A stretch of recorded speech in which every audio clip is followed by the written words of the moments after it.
खुदावंद यीशु मसीह के नाम में आपको सलाम। मत्ती की इंजील के 6 बाब की 16वीं आयत में लिखा है, और जब तुम रोजा रखो तो रियाकारों की तरह अपनी सूरत उदास न बनाओ, क्योंकि वो अपना मुंह बिगाड़ते हैं ताकि लोग उनको रोजादार जाने। मैं तुमसे सच कहता हूँ कि वो अपना अजर पा चुके। आइए इस आयत की वजाहत को देखते हैं। रोजे के लिए यूनानी लफ्ज है नेस्तियूओ, जो 2 लफ्जों से मिलकर बना है, यानी नह मतलब नहीं और एस्तियो मतलब खाना, यानी खाने से परहेज करना। आइए पुराने अहदनामे में रोजे के ताल्लुक से सीखते हैं। खुदा ने सिर्फ एक दफा रोजे का हुक्म दिया था। पूरी बाइबल मुकद्दस में सिर्फ एक लाजमी रोजा था, और ये यौम कफारा पर साल में एक दफा कौमी तौर पर रखा जाता था। वो दिन जिसमें पूरी कौम के पिछले साल के गुनाहों के लिए कुर्बानी गुजरानी जाती थी। इस दिन एक शाम से अगली शाम तक वो अपनी जानों को दुख देते थे। इसके हवाले के लिए आप देख सकते हैं अहबार की किताब उसका 23वां बाब 27वीं आयत और गिनती की किताब 29वां बाब 7वीं आयत। और ये रिवायत भी ये जाहिर करती है कि रोजे का मतलब मुकम्मल तौर पर खुराक से इज्तनाब करना था। आइए चंद दूसरे औकात को देखते हैं जहां रोजा रखा गया। दुख और पछतावे के औकात में योएल पहला बाब 14वीं आयत और दूसरा बाब 15वीं आयत। मजहबी जोश को मुतासर करने वाली पॉलिसी के तौर पर पहला सलातीन 21वां बाब 9वीं आयत और फिर पहला सलातीन 21वां बाब 12वीं आयत।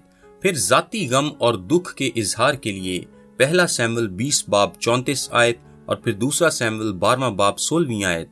अजरा की किताब का 10वां बाब 6ठी आयत और नेहमिया की किताब का पहला बाब 4थी आयत। आइए फरीसियों के रोजे पर गौर करते हैं। फकीह, फरीसी और यहूदी बहुत ज्यादा रोजे रखते थे। वो तकरीबन हर वजह से रोजा रखते थे, और उनके रोजे का बुनियादी मकसद लोगों के आगे दिखावा करना था। फरीसी हफ्ते में 2 दफा सोमवार और जुमेरात के दिन रोजा रखते थे, जो कि उनके हफ्ते का दूसरा और 5वां दिन बनता है। उनका मानना था कि मूसा दूसरे दिन यानी सोमवार वाले दिन कोहे सीना पर चढ़ा था, और 5वें दिन यानी जुमेरात के दिन वो कोहे सीना से वापस उतरा था। अगर आप यहूदी तारीख को करीब से देखें तो आपको मालूम होगा कि यरूशलेम शहर में हफ्ते का दूसरा और 5वां दिन कारोबारी दिन थे। ये वो दिन थे जब सब लोग गांव से शहरों में कारोबार या खरीदारी करने आते थे, और अगर आपको अपनी पाकीज़गी का दिखावा करना है तो यही बेहतरीन दिन थे, क्योंकि दूसरे और 5वें दिन शहर में लोगों की भरमार होती थी। यही बेहतरीन वक्त और बेहतरीन जगह थी दिखावा करने के लिए उन लोगों के पास जो दिखावे के लिए रोजे रखते थे। वो ये सब रूहानी फख्र के तौर पर करते थे। जब वो बाजारों से गुजरते तो उनके बाल बिखरे होते थे। वो पुराने कपड़े पहनते थे और अपने ऊपर गर्द बखेर लेते थे। वो अपने मुंह सफेदी से रंगते थे ताकि उनके चेहरों पर पीलाहट नजर आए, और अपने सरों पर खाक डालते थे।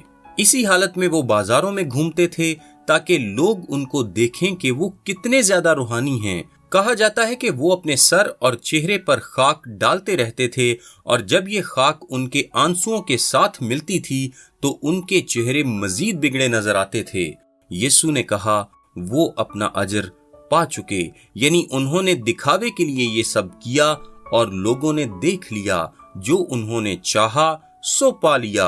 अब खुदा की तरफ से उनके इस सारे काम के लिए कोई अजर नहीं है। मेरा नाम ताबिश काजी